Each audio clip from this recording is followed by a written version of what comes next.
तुम्ही सांगता की मी महाराष्ट्राचा नागरिक आहे, माझी मराठी भाषा आहे, मराठी भाषा ही तुमची ओळख आहे, महाराष्ट्र ही तुमची ओळख आहे. ती ओळख आपण पुसून टाकतो. म्हणजे जर समजा तुम्ही युरोपमध्ये जर समजा गेलात, आज युरोपमधल्या देशांमध्ये जर समजा गेलात, महाराष्ट्राची लोकसंख्या पाहता, मराठी बोलणारी लोकसंख्या पाहता,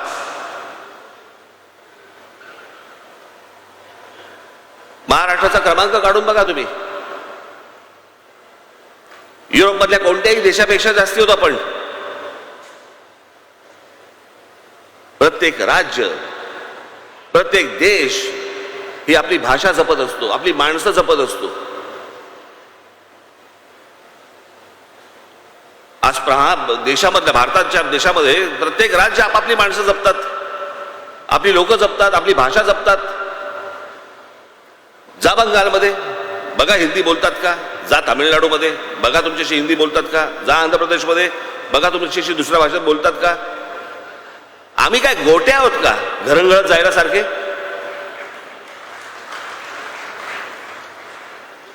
आम्हीच का घरंगळत जातो दुसऱ्या भाषेमध्ये? मी आजच्या व्यासपीठावर फक्त मला एवढंच सांगायचं, मी लंब चौडं भाषण देण्यासाठी आलेलो नाहीये. माझी फक्त आपल्याला सगळ्यांना विनंती आहे, मराठी भाषा भवन होईल, सगळ्या गोष्टी होतील. माझी आपल्याला सगळ्यांना विनंती आहे, कोणी समोर येऊ देत, आपण मराठीत बोला.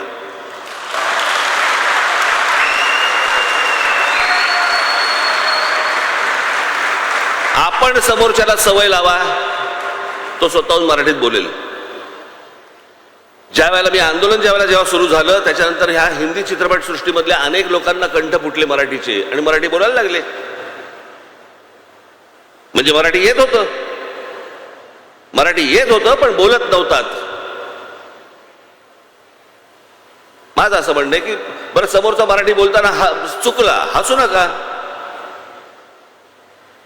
आपण समोरचा मराठी बोलताना चुकलं तर आपण हसतो, त्याची चेष्टा करतो, म्हणून लोक समोरचे बोलायला पण जात नाही. चेष्टा करू नका, सुधरवा.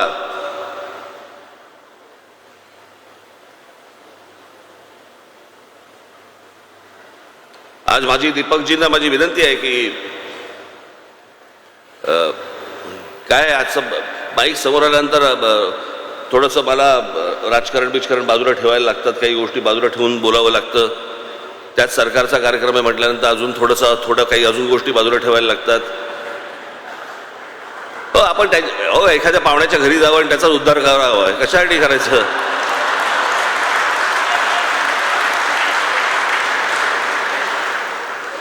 तर मला असं वाटतं की दीपकजींना माझी विनंती आहे की बाकीच्या सगळ्या गोष्टी सोडा, पण सरकारतर्फे महाराष्ट्रामधल्या जेवढ्या शाळा असतील, जेवढ्या भाषिक शाळा असतील, त्याच्यामध्ये 1ली ते 10वी आपण मराठी कंपल्सरी करा. एवढे फक्त मराठीवरती शासनाने उपकार करावे, बाकी आम्ही सगळं बघून घ्यायला तयार आहोत.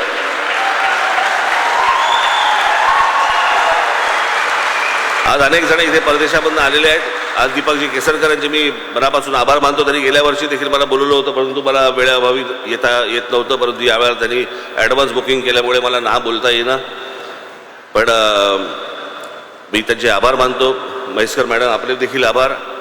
इथे अनेक परदेशामधून लोक आलेले असतील, आपल्यालाही अनेक दिवसांनी आपल्याला या मायभूमीमध्ये, मराठी भूमीमध्ये येऊन बरं वाटलं असेल. ज्यावेळेला मी तिथे जूनला येईन त्यावेळेला आपल्याशी प्रत्यक्ष भेटण्याचा योग येईल, त्यावेळेला मी आपल्याला प्रत्यक्ष भेटीनच.